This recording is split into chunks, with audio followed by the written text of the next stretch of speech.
മലപ്പുറത്തിൻ്റെ നന്മ എല്ലാവരും വാഴ്ത്തിപ്പാടാറുണ്ട്. ആ മലപ്പുറം എപ്പോഴും എല്ലാവരെയും ചേർത്ത് പിടിച്ചിട്ടുമുണ്ട്. മലപ്പുറത്തിനെതിരെ കഴിഞ്ഞ ദിവസം SNDP യോഗം ജനറൽ സെക്രട്ടറി ശ്രീ വെള്ളാപ്പള്ളി നടേശൻ നടത്തിയ ഒരു വിവാദ പ്രസ്താവന, പക്ഷേ അത് പക്വതയോടെ കൈകാര്യം ചെയ്ത മുസ്ലിം ലീഗ് നേതാക്കന്മാർ PK ഫിറോസ് ഉൾപ്പെടെയുള്ളവർ ഒന്നാമതും രണ്ടാമതും മൂന്നാമതും നമ്മൾ നാടിൻ്റെ സൗഹൃദം കാത്തുസൂക്ഷിക്കണമെന്ന് പറഞ്ഞു. അതുപോലെ തന്നെ PK കുഞ്ഞാലിക്കുട്ടി ദേശീയ ജനറൽ സെക്രട്ടറി, അദ്ദേഹം വളരെ പക്വമായി അതിനെ പ്രതികരിച്ചത്. അതുപോലെ മുസ്ലിം ലീഗിൻ്റെ എല്ലാ നേതാക്കന്മാരും അക്കാര്യത്തിൽ വളരെ പക്വതയോടെയാണ് പ്രതികരിച്ചത്.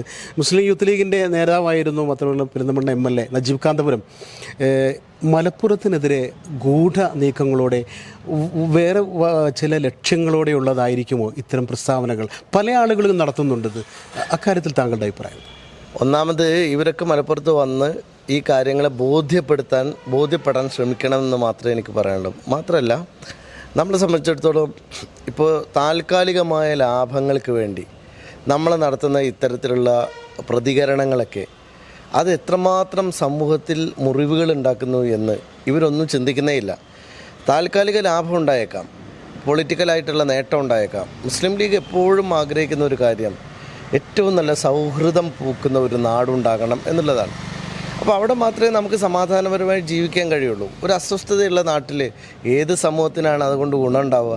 അപ്പോൾ നമുക്ക് ഏത് സമൂഹം, ഇപ്പം പ്രത്യേകിച്ചും SNDP അടക്കമുള്ള പിന്നോക്ക വിഭാഗങ്ങൾ, അത് ദീർഘകാലമായി മുസ്ലിം ലീഗുമായി സഹകരിക്കുന്ന ആശയമാണത്. കാരണം ഞങ്ങൾ മുന്നോട്ട് വെക്കുന്ന ഏറ്റവും പ്രധാനപ്പെട്ട കാര്യം ഇന്ത്യയിലെ പിന്നോക്ക ന്യൂനപക്ഷ സമൂഹങ്ങളുടെ കൂട്ടായ്മയാണ് എന്ന് കരുതി നമ്മൾ ഭൂരിപക്ഷ സമൂഹത്തിനോ അല്ലെങ്കിൽ മുന്നോക്ക സമൂഹത്തിനോ എതിരല്ല.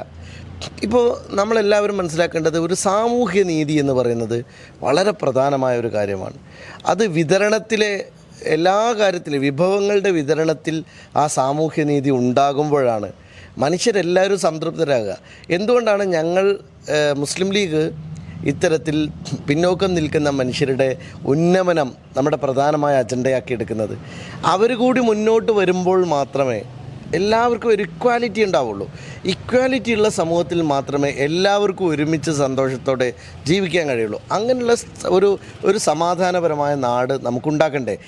അപ്പോൾ അതിനെതിരായിട്ട് നടത്തുന്ന ഇത്തരം പ്രസ്താവനകൾ, എന്നാൽ ഈ പ്രസ്താവനകളിൽ എന്തെങ്കിലും സത്യസന്ധതയുണ്ടോ? ഞാനിപ്പോൾ കഴിഞ്ഞ ദിവസം ഒരു TV ചാനലിൽ ചർച്ചയിൽ ഞാൻ പറഞ്ഞു, നമ്മൾ മനസ്സിലാക്കേണ്ട 60,000 കുട്ടികൾ +2 പരീക്ഷ പാസ്സാവുന്ന ഒരു ജില്ലയാണ് മലപ്പുറം. 35 ലക്ഷം ആളുകൾ താമസിക്കുന്ന ഒരു ജില്ലയാണ് മലപ്പുറം. ഇത്ര വലിയൊരു ജില്ലയിൽ ഇപ്പോഴും 19 കോളേജുകൾ വെച്ച് ഈ 60,000 കുട്ടികൾക്ക് ഒരിക്കൽ പോലും പഠിക്കാനുള്ള അവസരം ഉണ്ടാവുന്നില്ല. ഇവിടുത്തെ ഒരു ആവറേജ് കണക്ക് എടുത്താൽ 1000 കുട്ടികൾ +2 പാസ്സാവുമ്പോൾ 110 കുട്ടികൾക്ക് പ്രവേശനം നേടാനുള്ള സീറ്റുകളെ മലപ്പുറത്തുള്ളൂ. അപ്പോൾ നമുക്ക് ഇനിയും കോളേജ് വരണം. ആ കോളേജ് SNDP കൊണ്ടുവരട്ടെ. SNDP ഏത് സ്ഥലത്ത് കോളേജ് കൊണ്ടുവന്നാലും ഞങ്ങൾക്കതിൽ സന്തോഷവും സ്വാഗതം ചെയ്യും. കാരണം അതിൽ ഈഴവ കുട്ടികൾക്ക് കുറച്ചുകൂടി സംവരണം കൊടുക്കട്ടെ. അങ്ങനെ ഈഴവരായിട്ടുള്ള പിന്നോക്കക്കാരും കുറച്ചുകൂടി പഠിച്ച് വളരട്ടെ. വിദ്യാഭ്യാസമാണ് നമ്മുടെ ഏതൊരു വളർച്ചയുടെയും മാനദണ്ഡം. നിങ്ങളൊരു സൊസൈറ്റി എടുക്കൂ, അതിപ്പോൾ ദളിത് സമൂഹം, SC വിഭാഗം, ST വിഭാഗം, അവരുടെ വളർച്ചയുടെ മാനദണ്ഡം എന്താണ്? അവർ വിദ്യാഭ്യാസം നേടുന്നതിൻ്റെ ഉയർച്ചയാണ് അവരുടെ വളർച്ചയുടെ മാനദണ്ഡം. ന്യൂനപക്ഷങ്ങളുടെ, മുസ്ലിങ്ങളുടെ, പിന്നോക്കക്കാരുടെ, ദളിതരുടെ, ഈഴവരുടെ, അങ്ങനെ തീയ സമുദായത്തിൻ്റെ, അവരുടെയൊക്കെ അതാണ്. അപ്പോൾ വെള്ളാപ്പള്ളിയെ പോലെയുള്ള ആളുകൾ പറയുന്നത് കേട്ടല്ല ഈഴവർ ജീവിക്കുന്നതെന്ന് അവർ മനസ്സിലാക്കണം. അവർക്ക് വളരെ വ്യക്തിപരമായിട്ടുള്ള അജണ്ടകളാണ്. ഇപ്പം നിങ്ങൾ നോക്കൂ, ഒരു വീട്ടിൽ തന്നെ ഒരാൾ BJPക്ക് വേണ്ടി പണിയെടുക്കുന്നു, മറ്റേ ആൾ CPM ആണെന്ന് പറഞ്ഞ് പണിയെടുക്കുന്നു. പക്ഷേ ഞാൻ മനസ്സിലാക്കുന്നത് CPM ഇതിൽ കൃത്യമായ രാഷ്ട്രീയമായ നിലപാടെടുക്കണം. ഇത്തരം ആളുകൾ നടത്തുന്ന പ്രഖ്യാപനങ്ങൾക്കെതിരായിട്ട് നിയമപരമായിട്ടുള്ള നടപടി എടുക്കാൻ സർക്കാർ തയ്യാറാവണം. കാരണം ഇത് വസ്തുതയുമായി ഒരു ബന്ധവുമില്ലല്ലോ. അല്ലെങ്കിൽ ഏതെങ്കിലും തരത്തിൽ അതിനൊരു ഡാറ്റാബേസ് വേണം. ഇപ്പോൾ മലപ്പുറം ഒരു രാജ്യമാണ് എന്നൊരാളങ്ങോട്ട് പറയാണ്, എന്നാൽ അതിനൊരു ഡാറ്റ വേണ്ടേ? അല്ലെ, മുസ്ലിങ്ങൾ ഒരുപാട് നേട്ടം ഉണ്ടാക്കി, എന്താണ് അതിൻ്റെ ഡാറ്റ? വിദ്യാഭ്യാസമാണോ ഡാറ്റ? നമ്മുടെ ഇതെല്ലാം പബ്ലിക് ഡൊമൈനിൽ ലഭ്യമാകുന്ന വിവരങ്ങളാണ് ഈ നാട്ടിലുള്ള എല്ലാ കാര്യങ്ങളും. അപ്പോൾ നമുക്ക് പറയാനുള്ളത്, ഇവിടെ ഏറ്റവും പ്രധാനമായ കാര്യം സ്നേഹവും സൗഹൃദവുമുള്ള നാടുണ്ടാകണം. ഇപ്പോൾ പെരിന്തൽമണ്ണയിൽ തന്നെ നമ്മൾ എത്ര അനുഭവങ്ങളാണ്. നമ്മളെല്ലാവരും ഒരുമിച്ചല്ലേ ജീവിക്കുന്നത്, ഒരുമിച്ചല്ലേ കഴിയുന്നത്. ഇപ്പോൾ ഈ നമ്മളിപ്പോൾ അടുത്ത ദിവസമാണ് ഈ കഴിഞ്ഞ റംസാനിലാണ് ഏറ്റവും മനോഹരമായൊരു ചടങ്ങ് നമ്മളെ കുടൽവള്ളി മനയിൽ നടന്നത്. എല്ലാവരും ഒരുമിച്ചിരുന്ന് ഒരു ഇഫ്താർ, അത് തന്നെ ഒരു പ്രത്യേകിച്ചും നമ്മുടെ നാട്ടിലെ ഏറ്റവും പ്രധാനപ്പെട്ട ബ്രാഹ്മിൺസ് ആയിട്ടുള്ള അവരുടെ ഒരു ക്ഷേത്രത്തിലെ പൂജാരിമാരായിട്ടുള്ള ഒരു കുടുംബത്തിലാണ് അത് നടന്നത്. അപ്പോൾ ഞാനവിടെ സംസാരിച്ചപ്പോൾ പറഞ്ഞൊരു കാര്യമുണ്ട്. ശ്രീകൃഷ്ണ ഭഗവാന്റെ വിഗ്രഹത്തിന് തൊട്ട് ഒരു മുസല്ലയിട്ട് നിസ്കരിക്കാനും കൂടിയുള്ള ഇടമുണ്ട് എന്ന് പ്രഖ്യാപിക്കുകയാണ് ഒരു കുടുംബം. അതിനേക്കാൾ വലിയ മലപ്പുറത്തിൻ്റെ മഹത്വം എന്താണ്? ഇത് തിരിച്ചും അങ്ങനെയാണ്. ഇപ്പോൾ ഒരുപാട് അനുഭവങ്ങൾ ഇപ്പോൾ ആളുകൾ പറയുന്നു. മലപ്പുറത്ത് ഏത് അർദ്ധരാത്രിയിലും ഒരു അപകടം പറ്റിയാൽ ഓടിക്കൂടാൻ ആളുണ്ട്. അപ്പോൾ ഇതൊക്കെ മനുഷ്യത്വത്തിൻ്റെ അടയാളമാണ്. നമ്മളിപ്പോൾ മനസ്സിലാക്കേണ്ടത് രാഷ്ട്രീയം, മതം, ജാതികൾ ഇതൊന്നും മനുഷ്യനെ വിഭജിക്കാനുള്ളതാവരുത്, മനുഷ്യനെ അസോസിയേറ്റ് ചെയ്യാനുള്ളതാവണം. എന്നാൽ നമുക്കെല്ലാവർക്കും ഒരു സ്വത്വമുണ്ട്, എല്ലാവർക്കും ഒരു ഐഡൻറ്റിറ്റി ഉണ്ട്. ഇപ്പം ഞാൻ ഒരു മുസ്ലിം എന്ന നിലയിൽ ഞാൻ മുസ്ലിമായി നിൽക്കുക എന്ന് പറയുന്നത് ഒരിക്കലും വർഗീയതയല്ല. ഒരാൾ ഹിന്ദുവായി നിൽക്കുക എന്ന് പറയുന്നത് വർഗീയതയല്ല. ഒരാൾ നെറ്റിയിൽ കുറി തൊടുക എന്ന് പറയുന്നത് അത് വർഗീയതയല്ല, അയാളുടെ വിശ്വാസമാണ്. നമുക്ക് സന്തോഷമാണ്, അത് കാണുമ്പോൾ സന്തോഷമാണ്. ആചാരങ്ങൾ, അനുഷ്ഠാനങ്ങൾ, വിശ്വാസങ്ങൾ അതൊക്കെ അങ്ങനെ പോകട്ടെ. നമ്മുടെ നാടിൻ്റെ ഈ ഡൈവേഴ്സിറ്റിയെ സംരക്ഷിക്കുക. അതോടൊപ്പം പിറകിൽ നിൽക്കുന്ന മനുഷ്യന്മാർ, ഗാന്ധിജിയുടെ ആശയമാണിത്, ഇത് വേറെ ആരുടെ ആശയമല്ല, നമ്മുടെ രാഷ്ട്രപിതാവിൻ്റെ ആശയമാണ്. അൺ ടു ദ ലാസ്റ്റ് ആയിരുന്നു ഗാന്ധിജിയുടെ സ്വപ്നം. സർവോദയം എന്നുള്ളതായിരുന്നു ഗാന്ധിജിയുടെ സ്വപ്നം. സർവരും ഉണരണം എന്നുള്ളത്. ഈ സർവരും ഉണരണമെങ്കിൽ എന്ത് ചെയ്യണം? ഏറ്റവും പിറകിൽ നിൽക്കുന്ന മനുഷ്യനെ നിങ്ങൾ ഓർക്കണം. ഗാന്ധിജി പറഞ്ഞതാണ്, നിങ്ങളൊരു തീരുമാനം ഒരു ഭരണാധികാരി എടുക്കുമ്പോൾ ഒരു സമൂഹത്തിൽ ഏറ്റവും പിറകിൽ നിൽക്കുന്ന ഒരു മനുഷ്യനെ ആ തീരുമാനം എങ്ങനെ ബാധിക്കും നോക്കണം. അതാണ് ഗാന്ധിജി പറഞ്ഞത്. ഞാനൊന്ന് ഇടപെടട്ടെ. കഴിഞ്ഞ ദിവസം താങ്കളുടെ ഒരു ഫേസ്ബുക്ക് പേജിൽ കണ്ടായിരുന്നു ഈ വെള്ളാപ്പള്ളിയെ വിമർശിച്ചുള്ളൊരു സംഭവം. അപ്പോൾ അത് മാത്രമല്ല, ഇപ്പോൾ മുസ്ലിം ലീഗിനെതിരെ മറ്റു ജില്ലകളിൽ SNDPയുടെ ഒരു ഭാഗം പ്രതിഷേധങ്ങളൊക്കെ നടത്തുന്നുണ്ട്. കഴിഞ്ഞ ദിവസം കൂത്താട്ടുകുളം, അങ്ങനെ ഒരുപാട് സ്ഥലങ്ങളിൽ. ഇതൊക്കെ ശരിക്കും രാഷ്ട്രീയമായ എന്തോ ഗൂഢലക്ഷ്യമുണ്ടോ എന്ന പൊതുസമൂഹത്തിൻ്റെ ചോദ്യമുണ്ട്. അതിൻ്റെ ഉത്തരവ് കൂടി. എമ്പുരാൻ സിനിമ കണ്ടാൽ മനസ്സിലാവും. ഒരു ബജരംഗിയും മുന്നയും കേരളത്തിലേക്ക് വരികയാണ്. അത് നമ്മൾ വളരെ ഗൗരവത്തോടെ കാണണം. അതുകൊണ്ട് നഷ്ടമാകുന്നത് ഏതെങ്കിലും ഒരു കമ്മ്യൂണിറ്റിക്ക് മാത്രമല്ലല്ലോ.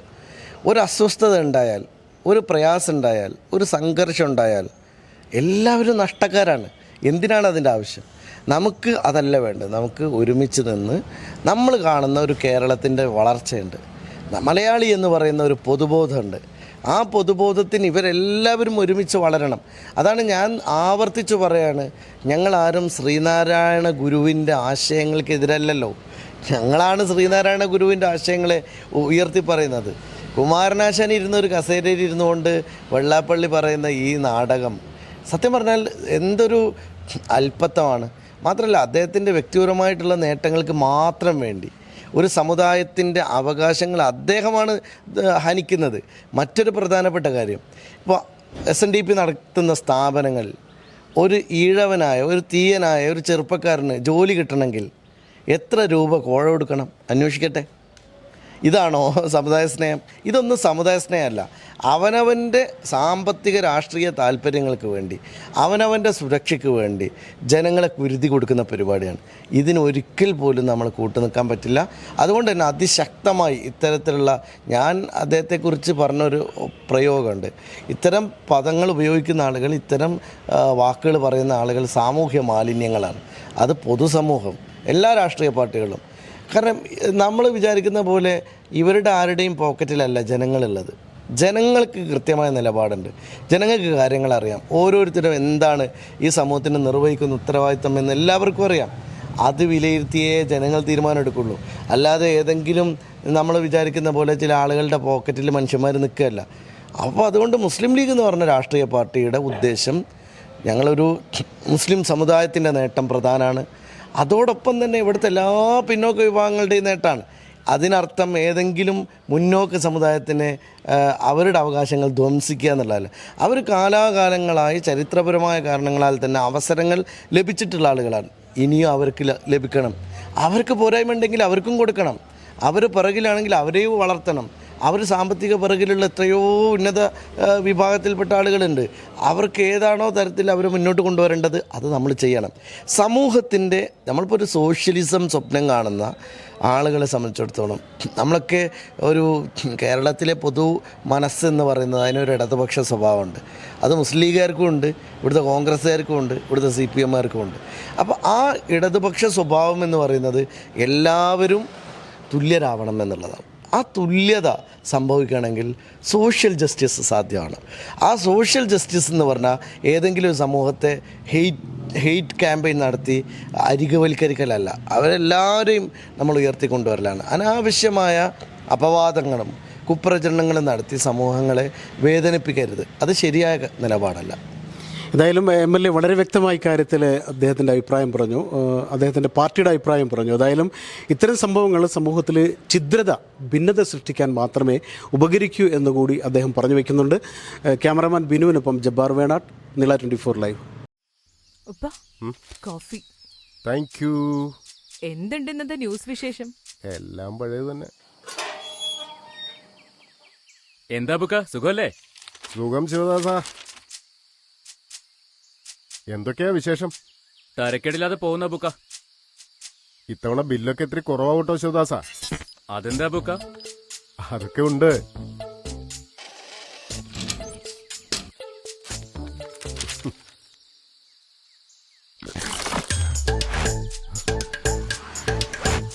എന്താ ബുക്ക, ഈ പ്രാവശ്യവും ഷോക്ക് അടിച്ചോ? ഇതെന്താ ശിവദാസ ഇങ്ങനെ? എന്താ ബുക്ക, ഇപ്രാവശ്യം ബില്ല് കുറഞ്ഞില്ലല്ലോ. അതിന് ബില്ല് കുറയാൻ വേണ്ടി നിങ്ങളിപ്പോ എന്താ ചെയ്തേ? അതൊക്കെ പറയാം, നിങ്ങൾ ആ മീറ്റർ ഒന്നുകൂടി ചെക്ക് ചെയ്യൂ.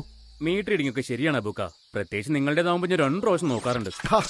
ബില്ല് കുറയ്ക്കാൻ വേണ്ടി ഞാൻ എന്തൊക്കെ ചെയ്തു എന്നറിയോ? പഴയ സാധനങ്ങളൊക്കെ മാറ്റി, ഫാൻ മാറ്റി BLDC ആക്കി, ഫ്രിഡ്ജും ടിവിയും പുതിയത് വാങ്ങിച്ചത് 5 സ്റ്റാർ നോക്കിയിട്ട്. AC പണ്ടേ 5 സ്റ്റാറാ, എന്നിട്ടും ബില്ല് കുറയുന്നില്ല എന്ന് വെച്ചാൽ എന്താ ചെയ്യാ? ഞാൻ നിങ്ങളോട് പണ്ടേ പറഞ്ഞിട്ടുണ്ട്, കറണ്ട് ബില്ല് കുറയണമെങ്കിൽ ഉപകരണങ്ങൾ മാത്രം 5 സ്റ്റാർ ആക്കിയിട്ട് കാര്യമില്ല.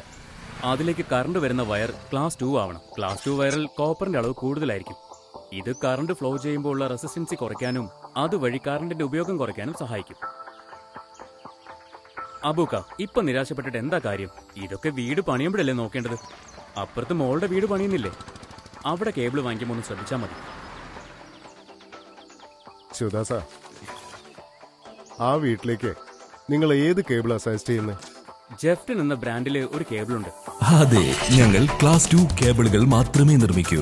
പ്രീമിയം CCR കോപ്പറും FRLSH സ്റ്റാൻഡേർഡ് ഇൻസുലേഷനും ഉപയോഗിച്ച് നിർമ്മിക്കുന്ന പവർ സേവിംഗ് ഗ്രീൻ കേബിളുകൾ. ജെഫ്റ്റൻ PSG കേബിൾ.